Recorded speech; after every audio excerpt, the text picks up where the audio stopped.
নমস্কার নমস্কার নমস্কার নমস্কার নমস্কার নমস্কার নমস্কার নমস্কার আপনাদের সবাইকে সবাইকে সবাইকে নমস্কার জানাচ্ছে আপনাদের সৌমিত্র বসু। সবাইকে অজস্র শুভকামনা জানাচ্ছে, সবাইকে স্বাগত জানাচ্ছে আজকের এই শরণাগত অনুষ্ঠানে এবং সবাইকে শুভ সকাল জানাচ্ছে। শুভ সকাল, শুভ সকাল, শুভ হোক, সকলের শুভ হোক, সকলের শুভ হোক।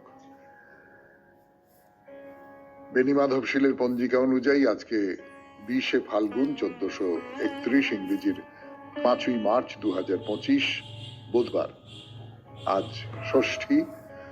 সূর্যোদয়ের সময় সকাল 6:01, সূর্যাস্তের সময় বিকেল 5:37। নক্ষত্র ভরণী। আজকে জন্মে মেষ রাশি, ক্ষত্রিয় বর্ণ, মতান্তরে বৈশ্য বর্ণ, নরগণ। দিনের বেলা 7:14 গতে রাক্ষসগণ।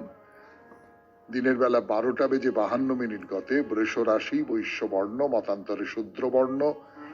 শেষ রাত্রি 5:44 গতে নরগণ।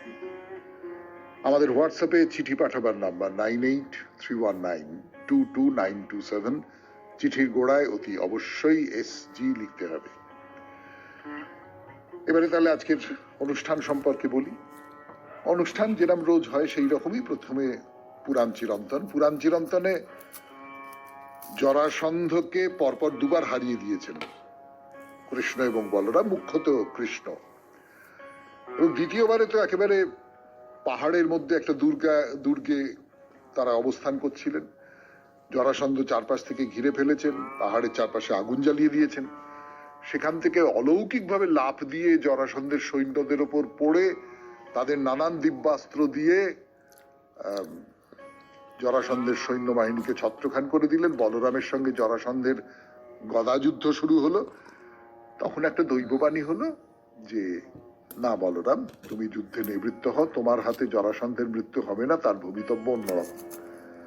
ফলে বলরাম নিবৃত্ত হলেন, জরাসন্ধ ফিরে চলে গেলেন। এই পর্যন্ত আমরা বলেছিলাম, তারপর থেকে বলবো।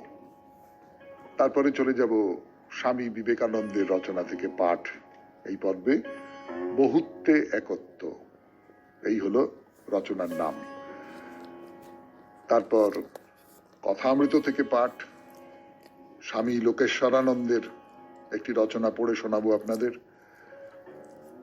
তারপর আপনাদের চিঠিপত্র এবং শেষে বাইরে দূরে। 92.7 বিগ FM এ শরণাগত অনুষ্ঠান শুনছেন। আমি আছি আপনাদের সঙ্গে, আপনাদের সৌমিত্র বসু। গান, গানের পর পুরাণ চিরন্তন, জরাসন্ধের কথা। বলছিলাম যে বলরাম নিবৃত্ত হলেন যুদ্ধ থেকে, জরাসন্ধ ফিরে চলে গেলেন। 92.7 বিগ FM এ শরণাগত অনুষ্ঠানে এই কথা বলে শেষ হয়েছিল গতদিনের পুরাণ চিরন্তন। তারপরে কি হলো?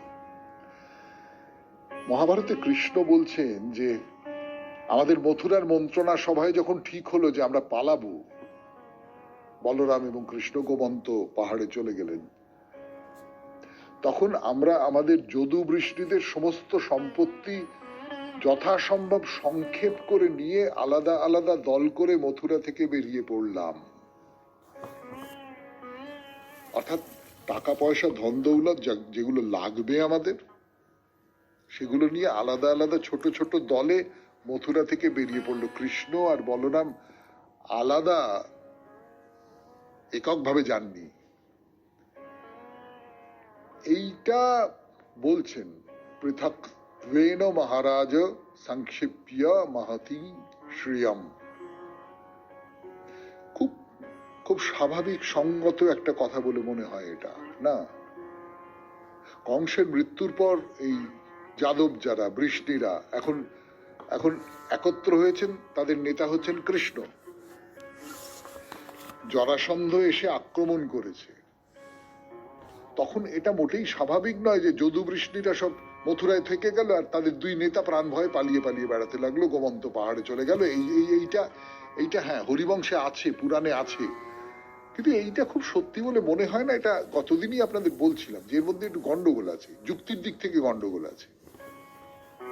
তার বদলে কি হলো? কৃষ্ণ বলছেন আমরা ছেলেপুলে ভাই বোন সবাই জরাসন্ধের ভয়ে আলাদা আলাদা দলে পশ্চিম দিকে বেরিয়ে পড়লাম।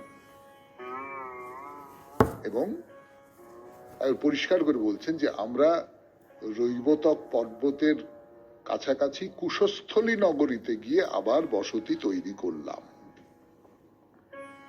অর্থাৎ মোজেসের গল্প বলছি আপনাদের, এক জায়গা থেকে অন্য জায়গায় সমস্ত ইহুদিদের নিয়ে যাচ্ছেন, শনিবার শনিবার বলছি, একসঙ্গে নয়, আলাদা আলাদা টুকরো টুকরো টুকরো টুকরো করে সকলে মিলে কুশস্থলীতে আবার জড়ো হলেন। এই যে কুশস্থলী নগরীটা, তার তো একেবারে স্পষ্ট ঠিকানা দিয়ে দেওয়া হয়েছে, ভৌগোলিক দিক থেকে ঠিকানা দিয়ে দেওয়া হয়েছে যে রৈবতক পর্বতের কাছে। এটা আসলে দ্বারকা। মহাভারত থেকে পরিষ্কার বুঝতে পারা যায় কুশস্থলী হচ্ছে দ্বারকা। কিন্তু কৃষ্ণের এই যে চলে এলেন এখানে, এইটা হলো একেবারে স্থায়ী ঠিকানা। এখানে যে দুর্গ নির্মাণ করা হয়েছে নতুন করে, তাতেও তো সময় লাগবার কথা। তাই এরকমটা হতে পারে যে কিছুদিনের জন্য গোমন্তক পাহাড়ে ছিলেন, তারপর সেখান থেকে ব্যবস্থা করে ওই টুকরো টুকরো টুকরো টুকরো করে তারা সকলে কুশস্থলীতে চলে এলেন এবং সেইটাই দ্বারকা, এইরকম ভাবে একটা ব্যাখ্যা করা যেতে পারে।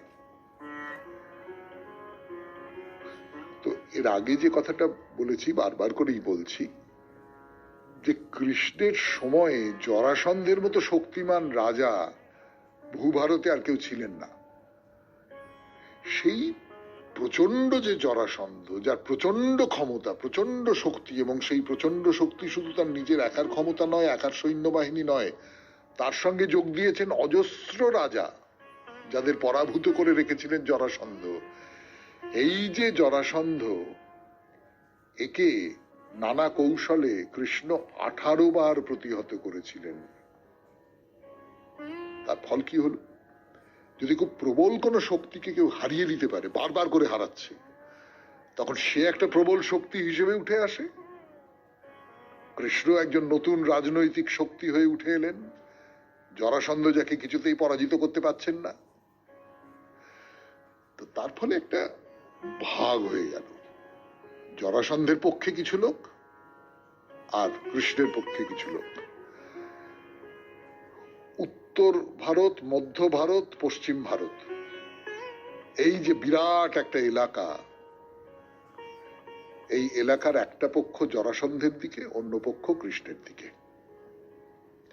শুনছেন পুরাণ চিরন্তন, জরাসন্ধের কথা, 92.7 বিগ FM এ শরণাগত অনুষ্ঠানে। আরো কথা বলবার জন্য ফিরে আসছি, একটু গান শুনে নি। গানের পর ফিরে এলাম 92.7 বিগ FM এ শরণাগত অনুষ্ঠানে। জরাসন্ধকে নিয়ে কথা হচ্ছে, বস্তুত কৃষ্ণ আর জরাসন্ধকে নিয়ে কথা হচ্ছে, এবং কৃষ্ণ একটা রাজনৈতিক ব্যক্তিত্ব হিসেবে তার যে অভ্যুত্থান, জরাসন্ধের সূত্র ধরেই সেই অভ্যুত্থান, তো সেই কথাটা বলা হচ্ছে। তো গোটা ভারত দুটো ভাগে ভাগ হয়ে গেছে। গোমন্ত পর্বতে জরাসন্ধ হেরে গেছে।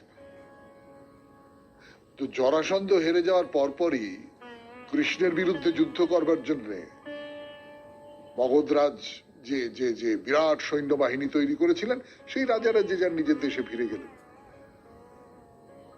পুরো ব্যাপারটা শেষ হয়ে গেল। কিন্তু জরাসন্ধ আবার তাদের একসঙ্গে করবার একটা সুযোগ খুঁজছিলেন। সেই সুযোগটা এসে গেল বিদর্ভের রাজা ভীষ্মকের মেয়ে রুক্মিণীর স্বয়ম্বর সভায়। কি হয়েছিল সেই স্বয়ম্বর সভায়? আপনারা অনেকেই জানেন, রুক্মিণীর কথা তো আমরা সবাই জানি, সে তো এক বিখ্যাত গল্প, তবু বলি। বিদর্ভ রাজকন্যা রুক্মিণী অপূর্ব সুন্দরী, তা তিনি স্বয়ম্বরা হবেন। এই খবরটা চারদিকে ছড়িয়ে পড়লো। স্বয়ম্বরা হলে তো চারপাশে ছড়িয়ে পড়ে খবর, সেই খবর দেওয়া হচ্ছে, রাজারা যাবেন। তা কৃষ্ণ এই খবর পেয়ে গেছেন।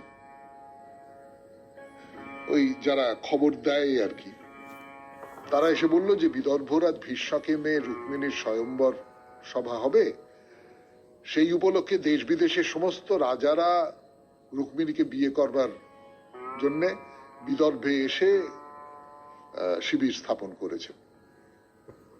তো কৃষ্ণ বললেন, ঠিক আছে, তাহলে আমিও বিদর্ভে যাই, কিন্তু মথুরা ছেড়ে যাওয়াটা ঠিক হবে কিনা সেইটা নিয়ে একটা দোলাচল কিন্তু কৃষ্ণের মনের মধ্যে ছিল। মানে আমি মথুরাপুরীতে নেই, এই অবস্থায় যদি জরাসন্ধের পক্ষের যে রাজারা তারা মথুরা আক্রমণ করে তাহলে কি হবে?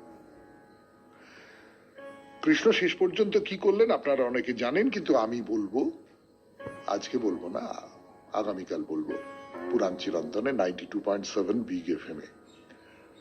আপাতত পুরাণ চিরন্তন থেকে বিদায়, এখন স্বামী বিবেকানন্দের রচনা থেকে পাঠ, বহুত্বে একত্ব, যতটা পড়েছিলাম তারপর থেকে গানের পর। আমি বিবেকানন্দের রচনা থেকে পড়ে শোনাচ্ছি আপনাদের। রচনার নাম বহুত্বে একত্ব। যতটা পড়েছিলাম তারপর। এখন উচ্চতর দর্শন সমূহে এই বিষয়ের কিরূপ সিদ্ধান্ত করা হইয়াছে তাহা আলোচনা করা যাক। ওইগুলিতে স্থূল তত্ত্বের কথা ছাড়িয়া দিয়া সূক্ষ্ম ভাবের দিক দিয়া বলা হয় জগৎ কতক ভালো কতক মন্দ। পূর্বে যে যুক্তি পরম্পরা বিবৃত হইয়াছে তদনুসারে ইহাও অসম্ভব। অতএব দেখিতেছি কেবল সুখবাদ বা কেবল দুঃখবাদ কোন মতের দ্বারাই জগতের ব্যাখ্যা বা যথার্থ বর্ণনা হয় না। এ জগৎ সুখ দুঃখের মিশ্রণ। ক্রমশ আমরা দেখিব সমুদয় দোষ প্রকৃতির স্কন্ধ হইতে আমাদের নিজেদের উপর লওয়া হইতেছে। সঙ্গে সঙ্গে বেদান্ত আমাদিগকে মুক্তির পথ দেখাইয়া দিতেছে। বেদান্ত অমঙ্গল অস্বীকার না করিয়া জগতের সমুদয় ঘটনার সম্মুখীন হইয়া বিশ্লেষণ করে, কোন বিষয় গোপন করিতে চাহে না। উহা মানুষকে একেবারে নিরাশা সাগরে ভাসাইয়া দেয় না। বেদান্ত অজ্ঞেয়বাদীও নহে, উহা এই সুখ দুঃখের প্রতিকারের উপায় আবিষ্কার করিয়াছে, আর ওই প্রতিকারের উপায় বজ্র দৃঢ় ভিত্তির উপর প্রতিষ্ঠিত। উহা এমন কোন উপায়ের কথা বলে না যাহাতে কেবল ছেলেদের মুখ বন্ধ করিয়া দেওয়া যায় বা তাহাদের চোখে ধুলি দেওয়া যাইতে পারে, তাহারা উহা সহজেই ধরিয়া ফেলিবে। আমার মনে আছে যখন আমি বালক ছিলাম তখন কোন যুবকের পিতা মারা যায়, সে অতি দরিদ্র হইয়া পড়ে, একটি বড় পরিবার তাহার ঘাড়ে পড়িল। সে দেখিল তাহার পিতার বন্ধুগণই তাহার প্রধান শত্রু। একদিন একজন ধর্মযাজকের সহিত সাক্ষাৎ হওয়াতে সে তাহার নিজ দুঃখের কাহিনী তাহাকে বলিতে লাগিল। তাহাকে সান্ত্বনা দিবার জন্য ধর্মযাজকটি বলিলেন, যাহা হইতেছে সবই মঙ্গলের জন্য, যাহা কিছু হয় সব ভালোর জন্যই হয়। পুরাতন ক্ষতকে সোনার পাত দিয়া মুড়িয়া রাখা যেমন, ধর্মযাজকের পূর্বোক্ত বাক্যটিও ঠিক তেমনি। ইহা আমাদের নিজেদের দুর্বলতা অজ্ঞানের পরিচয় মাত্র। 6 মাস বাদে সেই ধর্মযাজকের একটি সন্তান হইল। সেই উপলক্ষে উৎসবে যুবকটি নিমন্ত্রিত হইল। ধর্মযাজক ভগবানের উপাসনা আরম্ভ করিয়া বলিতে লাগিলেন, ঈশ্বরের কৃপার জন্য তাহাকে ধন্যবাদ। তখন যুবকটি উঠিয়া বলিল, কি বলিতেছেন, তাহার কৃপা কোথা? এ যে ঘোর অভিশাপ। ধর্মযাজক জিজ্ঞাসা করিলেন, কেন? যুবক উত্তর দিল, যখন আমার পিতার মৃত্যু হইল তখন তাহা আপাতত অমঙ্গল হইলেও উহাকে মঙ্গল বলিয়াছিলেন। এখন আপনার সন্তানের জন্ম আপাতত মঙ্গলকর বলিয়া প্রতীত হইতেছে বটে, কিন্তু বাস্তবিক উহা আমার নিকট মহা অমঙ্গল বলিয়া বোধ হইতেছে। এইভাবে জগতের দুঃখ অমঙ্গলের বিষয়ে চাপিয়া রাখাই কি জগতের দুঃখ নিবারণের উপায়? নিজে ভালো হও এবং যাহারা কষ্ট পাইতেছে তাহাদের প্রতি করুণা প্রকাশ করো। জোড়াতালি দিয়া রাখিবার চেষ্টা করিও না, তাহাতে জাগতিক দুঃখ দূর হইবে না। আমাদিগকে জগতের বাহিরে যাইতে হইবে। শুনলেন স্বামী বিবেকানন্দের রচনা থেকে পাঠ, 92.7 বিগ এফএম এ শরণাগত অনুষ্ঠানে। এরপর কথামৃত। আমি আছি আপনাদের সঙ্গে, আপনাদের সৌমিত্র বসু। এবারে কথামৃত থেকে পাঠ, 92.7 বিগ এফএম এ শরণাগত অনুষ্ঠানে। পড়া শুরু করবার আগে আমার মনে পড়ে যাচ্ছে এর আগের দিন পড়বো কি পড়বো না এই শিরোনামে স্বামী লোকেশ্বরানন্দের একটি রচনা পড়ে শুনিয়েছিলাম আপনাদের। তো তাতে তিনি বলছেন যে সব বই পড়তে হবে না, বই পড়ে জ্ঞান অর্জন করার চাইতে জীবন থেকে জ্ঞান অর্জন করা অনেক বেশি গুরুত্বপূর্ণ। জীবনের যে বই, অভিজ্ঞতার যে বই, সেই বইটা অনেক বেশি জুড়ি, অনেক বেশি দামি বই। হঠাৎ এই কথাটা কেন বললাম তার কারণ ঠাকুরও সেই কথাই বলছেন। বলছেন যে পরকে মারতে গেলেই ঢাল তরোয়াল শাস্ত্র এই সমস্ত লাগে, নিজেকে মারবার জন্য একটা নরুনি যথেষ্ট। অর্থাৎ নিজের আত্মোপলব্ধির জন্য, নিজের ঈশ্বর প্রাপ্তির জন্য অত বইপত্তর কিছু দরকার হয় না। সাধুর কথা এই কথামৃতেই আছে। সে সাধু একটা বই দেখে আর কাঁদে, একটা বই খোলে, দেখে আর কাঁদে। তো তাকে জিজ্ঞেস করেছেন যে কি লেখা আছে দেখি বইয়ে। তো বইয়ের পাতাটা খুলে দেখলেন বড় বড় করে শুধু লেখা রয়েছে রাম, আর কিছু না। ওই রাম নামটা দেখেই তার মনের মধ্যে এমন একটা উদ্দীপনা জাগে যে সে কাঁদতে থাকে। এটাকে আমরা কি বলবো, অনুষঙ্গ বলতে পারি, অ্যাসোসিয়েশন। মানে কোনো একটা কিছু, এই যে তীর্থস্থানে আমরা যাই, তীর্থস্থানে গিয়ে কি হয়, তীর্থস্থানে গিয়ে সে তো একটা এমনি জায়গা তো, কিন্তু আমি যখন ভাবি যে এইখানে রামচন্দ্র জন্মেছিলেন, এইখানে কৃষ্ণ আবির্ভূত হয়েছিলেন, এইখানে এমন একটা ব্যাপার হয়েছিল, এইখানে এই তখন তখন আমার মনের মধ্যে ওই কল্পনাটা জাগে এবং তার ফলে আমার ভেতরে একটা উদ্দীপনা তৈরি হয়। এইটাই তো মূল ব্যাপারটা। তাহলে এই চারপাশের পৃথিবী থেকে আমি যে জ্ঞানটা সংগ্রহ করতে পারি, বই নিশ্চয়ই খুব জরুরি, তার ভেতর থেকে অনেক কথা জানা যায়, কিন্তু তার বাইরে এইটা আরো বেশি জরুরি। তো ঠাকুর কি বলছেন নানা শাস্ত্রেরও কিছু প্রয়োজন নেই। যদি বিবেক না থাকে শুধু পাণ্ডিত্যে কিছু হয় না, শট শাস্ত্র পড়লেও কিছু হয় না। নির্জনে গোপনে কেঁদে কেঁদে তাকে ডাকো, তিনি সব করে দেবেন। অনেক কিছু জানলাম, অনেক কিছু যেই আমি দেখেছি, জানেন তো, আমি খুব পণ্ডিত মানুষ অনেককে দেখেছি, খুব পণ্ডিত মানুষ কিন্তু খুব শয়তান মানুষ। হ্যাঁ, এইরকম আমি দেখেছি।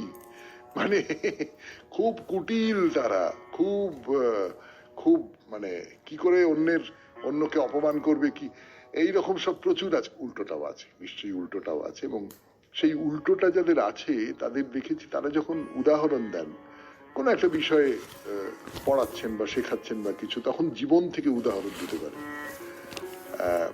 অন্যরা জীবনটাকে অতটা বেশি করে দেখেননি। যাই হোক, তো কেঁদে কেঁদে তাকে ডাকো, তিনি সব করে দেবেন। শুনছেন কথামৃত থেকে পাঠ, 92.7 বিগ এফএম এ শরণাগত অনুষ্ঠানে। গানের পরে আবার কথামৃত, আমি আছি আপনাদের সঙ্গে, আপনাদের সৌমিত্র বসু। গান শেষ, কথা শুরু, কথামৃতের কথা। 92.7 বিগ এফএম এ শরণাগত অনুষ্ঠান শুনছেন। ঠাকুর কি বলছেন? ঠাকুর বলছেন কেঁদে কেঁদে তাকে ডাকো, তাহলেই সব ঠিক হয়ে যাবে। ঈশানকে বলছেন যে হ্যাঁ, ঘর কি তৈরি হয়েছে? কি যেন ওসব কাজ লোকের খপরে যত না আসে ততই ভালো। যারা সত্যগুলি, যারা ধ্যান করে মনে কোণে বনে, কখনো মশারির ভেতরে ধ্যান করে। আসলে ভাটপাড়া ঈশান গঙ্গার তীরে একটা আটচালা বাঁধছিলেন। তো ঠাকুর সেই কথা শুনেছেন, শুনে বলেছেন তোমার ঘর তৈরি হলো? করে বলছেন যে ওই তুমি একটা আটচালা তৈরি করছো, সেখানে বসে তুমি সাধন ভজন করবে, সেখানে তুমি পুনশ্চরণ করবে। এইসব খবর যত কম লোক জানে তত ভালো। জানলেই তারা সেই দলে দলে ভিড় করবে, নানান রকম ইয়ে করবে, পার্থিব নানান সব ভাবনা চিন্তা মতলব সেই সব নিয়ে আসবে। এটা করলে ওটা হয়, ওটা করলে ওটা হয়, এটা করলে না কেন, এই সমস্ত একদম না, একদম না। ধ্যানটা করবার জন্য যেটা দরকার সেটা হচ্ছে মন। যারা সত্যগুণী তারা ধ্যান করে মনে কোণে বনে, কখনো মশারির ভেতর ধ্যান করে, বাইরের লোক জানতে পারে না। কত মানুষ আছেন আমাদের চারপাশে সত্যিকারের সাত্ত্বিক মানুষ, তাদের দেখে কিছু বোঝা যায় না, তারা আর পাঁচজন মানুষের মতন করেই জীবন যাপন করছেন, কিন্তু কোথাও একটা তারা অন্যরকম। সেটা খুব নির্জনে, খুব একান্তে তারা খুব অন্যরকম। তো ঠাকুর ঈশানকে বলছেন যে দেখো বেশি আচার করো না। বলে একটা গল্প বলছেন। গল্পটা কি, যে একজন সাধুর খুব তেষ্টা পেয়েছে, তো ভিস্তি জল নিয়ে যাচ্ছিল। ভিস্তি তখনকার দিনে ওই চামড়ার যে থলের মতন তাতে জল থাকতো, সেই সব নিয়ে যাচ্ছে। তো সাধুকে বলল যে আপনি জল খাবেন? তো সাধু বলল, তোমার ডোলটা, মানে ওই যে চামড়ার যে মোশক, মানে যে চামড়ার থলেটা যাকে বলে, সেটা কি পরিষ্কার? তো ভিস্তি বলল, মহারাজ আমার ডোল খুব পরিষ্কার, তোমার ডোলের ভেতর মলমূত্র অনেক রকম ময়লা আছে, তাই বলছি আমার ডোল থেকে জল খাও, এতে দোষ হবে না। কি সাংঘাতিক কথা না? তোমার দেহের মধ্যে, আমার দেহের মধ্যে, আমাদের দেহের মধ্যে তো নানান রকম ময়লা আছে। হ্যাঁ, মলমূত্র, নানান রকম সমস্ত ময়লা আছে, কিন্তু আমি তোমাকে যে পাত্রটা থেকে জল দিচ্ছি, যে থলেটা থেকে জল দিচ্ছি, চামড়ার থলেটা থেকে, সেটা কিন্তু পরিষ্কার, তুমি এখান থেকে নিতে পারো। আমার দেহ এবং আমার মন, তার মধ্যে নানান রকম ময়লা আছে, সেই সমস্ত ময়লাগুলো মুছে ফেলা অত সহজ কাজ নয়। শুনলেন কথামৃত থেকে পাঠ, 92.7 বিগ এফএম এ শরণাগত অনুষ্ঠানে। আমি আছি আপনাদের সঙ্গে, আপনাদের সৌমিত্র বসু। ফিরে আসছি গানের পর। এবার স্বামী লোকেশ্বরানন্দের রচনা থেকে পড়ে শোনাবো। রচনার নাম বিশ্ব শান্তি। বিশ্ব শান্তি। শুনছেন শরণাগত 92.7 বিগ এফএম এ। 1984 সালে 23 থেকে 25 অক্টোবর পর্যন্ত বালগেরিয়ার রাজধানী সোফিয়ায় যে আন্তর্জাতিক সম্মেলন অনুষ্ঠিত হয়, তাতে 49টি দেশের 200 লেখকের স্বাক্ষর সমন্বিত একটি আবেদনপত্র প্রকাশ করা হয়েছিল। তাতে বলা হয়, বর্তমান এবং ভবিষ্যৎ প্রজন্মের নরনারীর কল্যাণার্থে যেভাবেই হোক যুদ্ধ বন্ধ করে শান্তি রক্ষা করতে হবে। কিন্তু কি এমন ঘটেছে যার জন্য দায়িত্বপূর্ণ এবং সাম্প্রতিক ঘটনা প্রবাহের সঙ্গে সুপরিচিত লেখকরা আসন্ন যুদ্ধের আশঙ্কায় এমন সচকিত হয়ে উঠলেন? বাস্তবিক সেরকম ভয়ানক কিছু এখনো ঘটেনি, অদূর ভবিষ্যতেও হয়তো ঘটবে না, কিন্তু রাষ্ট্রনেতাদের মেজাজ মর্জি যে বদলাচ্ছে তার লক্ষণ স্পষ্ট। আগে তাদের মধ্যে একটা আপোষের মনোভাব থাকলেও এখন তারা পরস্পরের প্রতি শত্রু ভাবাপন্ন। এতেও তেমন কিছু দুশ্চিন্তা ছিল না, যদি না শক্তিশালী দেশগুলি তর্জন গর্জনের সঙ্গে সঙ্গে তড়িঘড়ি যুদ্ধের প্রস্তুতিতে মেতে না উঠত। মারাত্মক অস্ত্রশস্ত্র তৈরি করে বিশেষ বিশেষ জায়গায় সেসব এমন ভাবে জড়ো করা হচ্ছে যেন তারা শত্রুপক্ষের আচমকা আঘাত হানার সম্ভাবনা বুঝতে পেরে প্রত্যাঘাতের জন্য তৈরি থাকছে। এটা হচ্ছে কেন? আপনি যদি ক্রমাগত অস্ত্র সংগ্রহ করে সেগুলিকে শানাতে থাকেন, তাহলে বুঝতে হবে নিশ্চয় আপনার এমন শত্রু আছে যার বিরুদ্ধে ওইগুলি প্রয়োগ করার জন্য প্রস্তুত হয়েছেন আপনি।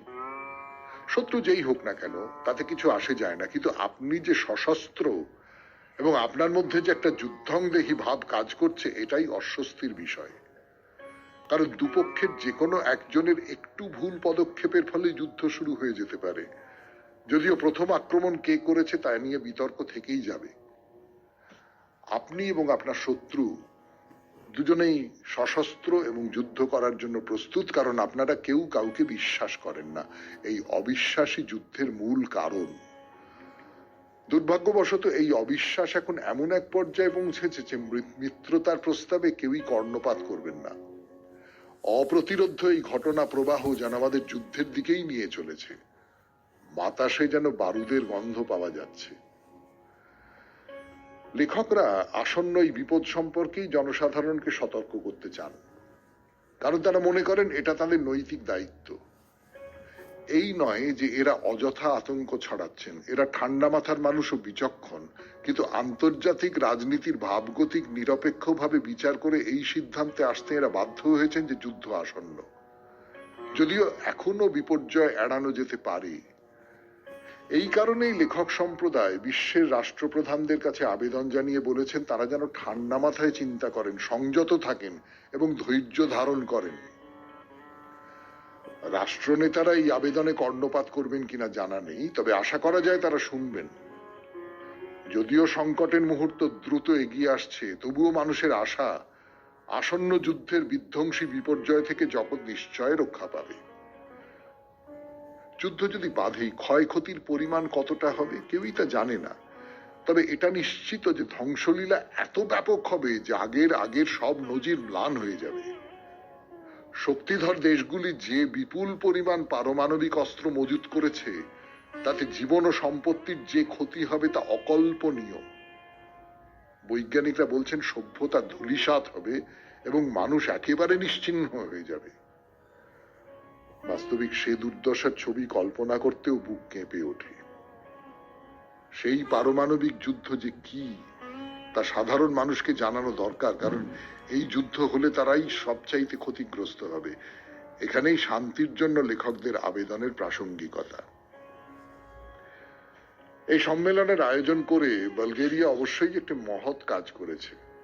আর কিছু না হোক, এর দ্বারা 49টি দেশের লেখকরা তাদের দায়িত্ব সম্পর্কে সচেতন করে দিয়ে শান্তি রক্ষার জন্য কিছু করতে প্রেরণা দেওয়া গেল।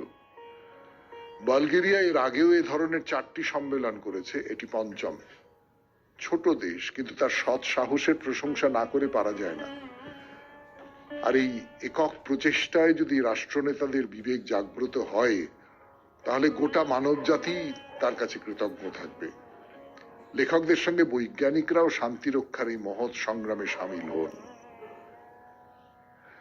শুনলেন স্বামী লোকেশ্বরানন্দের রচনা থেকে পাঠ। 92.7 বিগ এফএম এ শরণাগত অনুষ্ঠানে এইবার আপনাদের চিঠি লিখেছেন সায়নী নাগ, মাদারাট, বাদামতলা, বারুইপুর থেকে। ফিরে আসছে গানের পর। সায়নী নাগের চিঠি 92.7 বিগ এফএম এ শরণাগত অনুষ্ঠানে। বিষয় শুভ বনাম হ্যাপি, অনেকদিন আগের দেওয়া বিষয়। শুভ এবং হ্যাপি শব্দ দুটিকে পাশাপাশি রাখলে মনে হয় যেন একই মায়ের গর্ভজাত যমজ দুই সন্তান, কিংবা মনে পড়ে যায় কাজী নজরুল ইসলামের লেখা বিখ্যাত সেই কবিতার প্রথম লাইন দুটি, মোরা এক বৃন্তে দুটি কুসুম হিন্দু মুসলমান, মুসলিম তার নয়নমণি, হিন্দু তাহার প্রাণ। অর্থগত দিক দিয়ে এরা একই সারিতে অবস্থান করলেও ভাষাগত দিক দিয়ে এরা সম্পূর্ণ আলাদা। এদের উভয়েরই কাজ হলো মানুষের মনের ইতিবাচক চিন্তা ভাবনাকে মনের অন্তরালে লুকিয়ে না রেখে সকলের সামনে প্রকাশিত করা। এদের দুজনের উদ্দেশ্য বা লক্ষ্য এক এবং অভিন্ন হলেও প্রকাশ করার মাধ্যম হলো সম্পূর্ণ আলাদা। মানুষের মনের অন্ধকার কোণে জমে থাকা দীর্ঘদিনের কালিমা কিংবা পুরু ধুলোর প্রলেপকে হঠাৎই দমকা ঝোড়ো হাওয়ার মতো এসে নিমেষেই তাসের ঘরের মতো ধূলিসাৎ করে দিয়ে আবারও হৃদয় আকাশের নীল দিগন্তে নতুন ভোরের সূচনা করার দক্ষতা এবং ক্ষমতা তাদের উভয়েরই রয়েছে।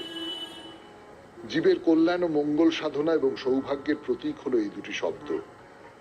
তাই শুভ নববর্ষই বলা হোক কিংবা হ্যাপি নিউ ইয়ার, উভয়ই নতুন বছরের দিনগুলি যেন সকলের মঙ্গলময় হয় সেই কামনাতেই হাসি মুখে বছরের প্রথম দিন আমরা একে অপরকে উদ্দেশ্য করে বলে থাকি। সায়নী নাগ, মদারাট, বাদামতলা, বারুইপুর। তাহলে এইসব চিঠিপত্র থেকে যেটা জানালো শুভ এবং হ্যাপি, অভিধানের অর্থের দিক থেকে খানিকটা তফাৎ আছে, কিন্তু ভেতরে ভেতরে উদ্দেশ্যের দিক থেকে দুটোই এক। ধন্যবাদ সায়নী দেবী। এরপরে গানের পর বাইরে দূরে। 92.7 বিগ এফএম এ শুনছেন জীবনের সহজ পাঠ। গান শেষ, কথা শুরু।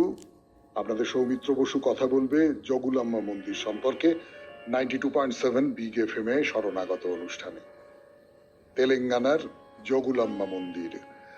তো সেই মন্দিরের মধ্যে আমরা ঢুকে পড়েছি, সেই মন্দিরের নানান কিছু দেখছি এবং আপনাদের যেটা বলছিলাম যে এই মন্দির তো ভারত সরকারের যে আর্কিওলজিক্যাল সার্ভে অফ ইন্ডিয়া তাদের অধীনে, ফলে এই মন্দিরের মধ্যে নানান ধরনের, এই জায়গায় চটা উঠে গেছে, ওই জায়গায় অমুকটা হয়েছে, সেইগুলোকে পুরনো ধরনটা বজায় রেখেই এখানকার যারা কাজকর্ম করেন, যারা জানেন, যারা এসবের পণ্ডিত লোক এবং পণ্ডিত মিস্ত্রি, তারা সকলে এই দিয়ে দিবারাত্র কাজকর্ম করে যাচ্ছেন।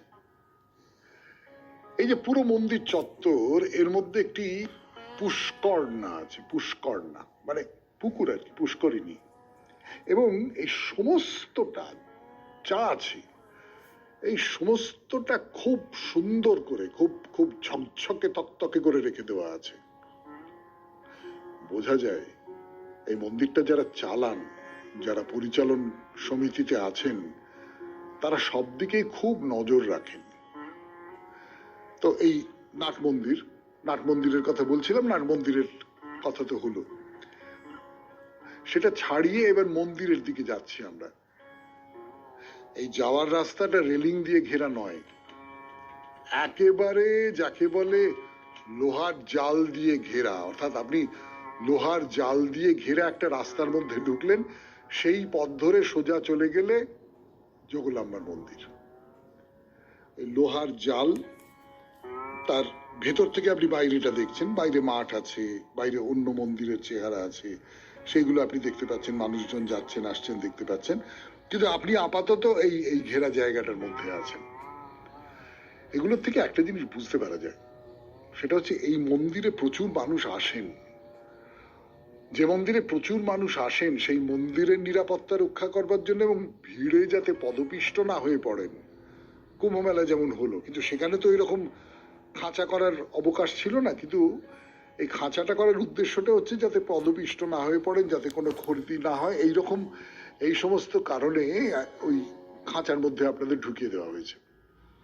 তো এই লোহার জালের ভেতর দিয়ে হাঁটতে হাঁটতে হাঁটতে হাঁটতে আপনি দূর থেকেই দেখতে পাচ্ছিলেন এই মন্দিরের চূড়া, কিন্তু আরো কাছে চলে এসেছে, আরো স্পষ্ট করে দেখতে পাচ্ছেন। এবং এই মন্দিরের চূড়াটার কথা তো বিশেষ করে বলতে হবে, তার কারণ অপূর্ব সুন্দর এই চূড়া, তার কথা বলবো।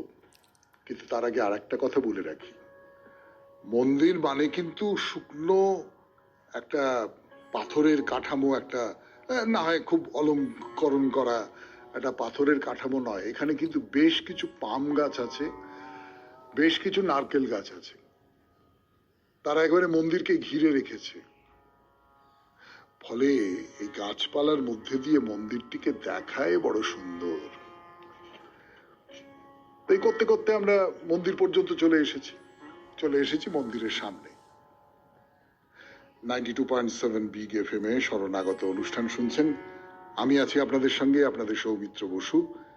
যোগুলাম্বার মন্দির দেখছি, তেলেঙ্গানার বিখ্যাত যোগুলাম্বার মন্দির। আপনাদের চলে এসেছি একেবারে মন্দিরের সামনে, পাথরের তৈরি মন্দির, আর তার গায়ে কি যে অপূর্ব সব মূর্তি রয়েছে, আহা হা হা হা হা হা, মন ভুলে যায়। যেমন দেবদেবীর মূর্তি রয়েছে, তেমনি আবার মানুষের মূর্তিও রয়েছে। মানে আমার চোখের সামনে আমি ধরুন এক্ষুনি দেখতে পাচ্ছি একটা গাছের তলা, মনে হচ্ছে একটা গাছের তলা, তার নিচে একজন নারী নৃত্যের ভঙ্গিতে দাঁড়িয়ে রয়েছেন, অন্য একজন দুজন নারী পেছনে আছেন। তাই কি কোনো দেবী নাকি এমনি কোনো নর্তকী আমি জানি না। তো তার পাশেই মন্দিরের মতো একটা কাঠামো, আমাদের কুলুঙ্গি যেরকম হয় কিন্তু ওই কারুকার্য করা, তার ভেতরে কোনো একজন দেবী দাঁড়িয়ে রয়েছে, আশীর্বাদের ভঙ্গিতে হাত তুলে আমাদের আশীর্বাদ করছেন। তাকে কিন্তু দেবী বলে চিনে নিতে কোনো অসুবিধা হয় না। এরকম আরো অনেক অনেক মূর্তি রয়েছে। এখন এই সব ক্ষেত্রে না আমার ভেতরে একটা খুব আফসোস তৈরি হয়। মানে আমি মুখে বলে আপনাদের কি করে বোঝাবো বলুন তো, এই মূর্তিগুলোর যে সৌন্দর্য সেটা মুখে বলে বলে প্রকাশ করা কি আমার পক্ষে সম্ভব? অসম্ভব, কারুর পক্ষে সম্ভব নয়। এই সৌন্দর্য বর্ণনার উপর নির্ভর করে না। শুধু একটা কথা মনে মনে ভাবি যে এই মন্দির সেই কোন চালুক্য রাজার আমলে এই মন্দির তৈরি হয়েছিল। তো তখনকার যারা শিল্পী, তাদের তো আজকের মতো আধুনিক যন্ত্রপাতি ইত্যাদি ইত্যাদি সব ছিল না। তখনকার যারা শিল্পী তারা আদিম সমস্ত যন্ত্রপাতি নিয়ে কি অসামান্য সমস্ত ভাস্কর্য এই মন্দিরের সব জায়গায় ছড়িয়ে রেখে গেছেন। সেগুলোই ঘুরে ঘুরে ঘুরে ঘুরে দেখছি আমরা। ওই দেখুন একটি মূর্তি, নন্দীর মূর্তি। নন্দী তো আপনারা জানেন বৃষরূপী নন্দী, কিন্তু মূর্তিটি মুন্ডহীন। মানে তার মাথা কেটে নিয়েছে ওই বাইরের শত্রু, বা ভেঙে গেছে কোনোভাবে। এইগুলো দেখলে আর সত্যিকারের বড় মাপের শিল্প, অসামান্য শিল্প, তার অঙ্গহানি দেখলে কিনা মন খারাপ হয়ে যায় না?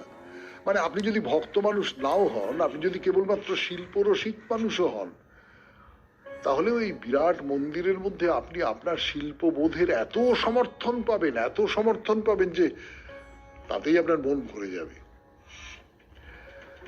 তো মন্দিরের বাইরেটা দেখা হলো তার অজস্র মূর্তির অলঙ্করণ। এইবার মন্দিরের ভেতরে ঢুকি, চলুন। পুরনো ধরনের 4টে থাম, তার ভেতর দিয়ে গাড়ি বারান্দার মুখে এগিয়ে এসেছে একটা জায়গা। আমরা মন্দিরের ভেতরে ঢুকলাম। একটা কথা আপনাদের বলে রাখি, সেটা হচ্ছে এই মন্দির কর্তৃপক্ষ অনাথ দরিদ্র মানুষ যারা আছেন তাদের কিন্তু সাহায্য করেন, তাদের খেতে দেন, এই সমস্ত করেন। তো বলছিলাম যে কত রকমের সব মূর্তি আছে। একটা আছে শিবের মূর্তি, দেখুন। মানে অনেকগুলো তো লিঙ্গের কথা বলেছিল যে এই মন্দির, এই যে বিরাট যোগুলাম্বার মন্দির, তা ঘিরে অনেকগুলো শিবের মন্দির আছে, ছোট বড় নানান রকম। তো 2টি লিঙ্গ দেখিয়েছিলাম। এখানে কিন্তু সত্যি সত্যি শিবকে দেখাচ্ছি, নৃত্যরত শিব। সেই শিবের কথা না হয় পরের দিন বলা যাবে। 92.7 বিগ FM এ শরণাগত অনুষ্ঠানে শেষ হলো বাইরে দূরে, সেই সঙ্গে শেষ হলো শরণাগত। আমাদের হোয়াটসঅ্যাপে চিঠি পাঠাবার নাম্বার 9831922927। চিঠির গোড়ায় অতি অবশ্যই SG লিখতে হবে। কবিতা দিয়ে শেষ করতে হবে, তাই তো? রবীন্দ্রনাথের কবিতা, শেষ সপ্তকের 14 নম্বর কবিতা। কালো অন্ধকারের তলায় পাখির শেষ গান গিয়েছে ডুবে। বাতাস থমথমে, গাছের পাতা নড়ে না।